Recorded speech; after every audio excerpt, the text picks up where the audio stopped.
This is the Scrap Metal Commodities Recycling and Economic Report by BENLEE and Raleigh Goldsboro Recycling, February 26, 2018. Last week, commodity prices and economic reports were mixed.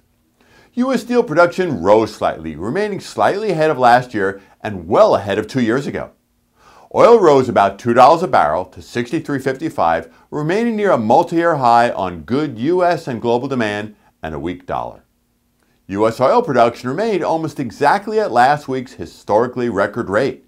Great news for the U.S. economy. Iron ore was up $1 to $79, near a high for the year on good demand at steel mills and DRI, which is the product made from iron ore that is a scrap metal substitute. Scrap ferrous prices were steady, but with export prices up and global demand good, many are saying domestic prices will be higher in March. Hot-dip galvanized steel coil rose to $960 a ton, near its multi-year high on good demand and a weak dollar. Copper fell 3 cents to $3.21 on steady demand and a weak dollar as well, which is keeping prices fairly high.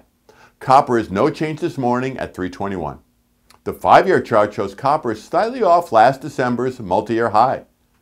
Copper inventories were little changed, remaining near an annual high on good demand and good supply.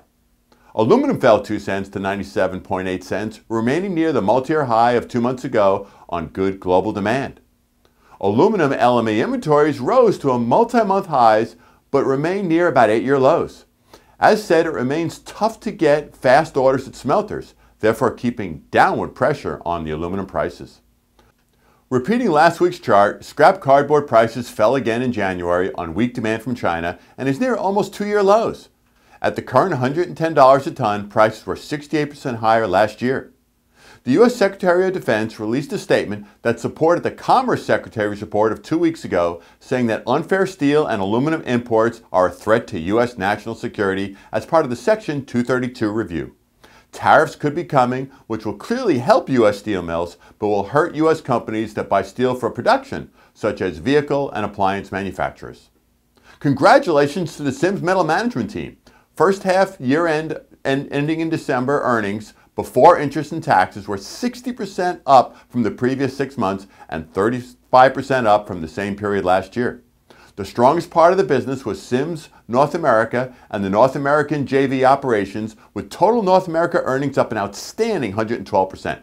Well done. The U.S. dollar rose versus other currencies, but remains near multi-year lows, which translates into higher commodity prices across the board. The U.S. Manufacturing PMI Purchasing Managers Index, a key economic gauge, rose to 55.9 in February, the strongest expansion in manufacturing since October 2014, mainly boosted by new business and employment.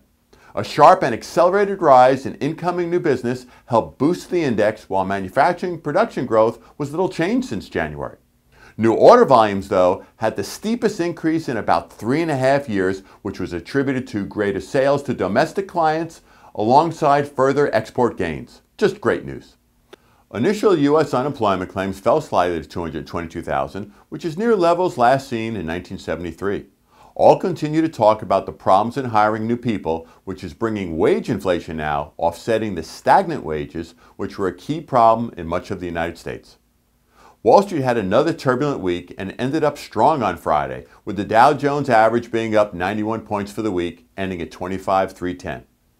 Welcome to the over 4,200 people that saw us on LinkedIn last week, which we are now entering our 4th year of these weekly reports, with our continuing to try to add value to the markets.